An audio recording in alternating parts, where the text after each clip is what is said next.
সভাপতি এবং সাধারণ সম্পাদক বৃন্দ, তুরাগ থানার 3টি ওয়ার্ডের সভাপতি, সাধারণ সম্পাদক সহ ওয়ার্ডের নেতৃবৃন্দ এবং তুরাগ থানা বিভিন্ন অঙ্গ সংগঠনের আজকে শত শত হাজার হাজার ভাই বোনেরা এবং আমার সামনে উপস্থিত আরো মহিলা দলের অনেক মা এবং বোনেরা এখানে উপস্থিত রয়েছেন।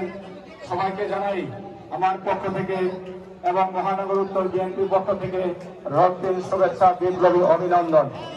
আমি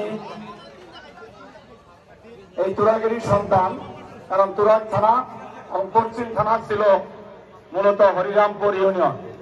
আমার রাজনৈতিক জীবনের শুরু, আমি একটি ওয়ার্ডের সাধারণ সম্পাদক ছিলাম, তারপর সভাপতি ছিলাম, এই তুরাগ থানার ইউনিয়নের সভাপতি ছিলাম, তারপরে উত্তরা থানা যুব দলের সভাপতি ছিলাম, তারপরে থানা বিএনপি। আপনারা সবাই জানেন আমি একটু সময় হয়তো প্রধান অতিথি বিষয়টা দু এক মিনিট সময় হয়তো আমি কথা বেশি বলবো।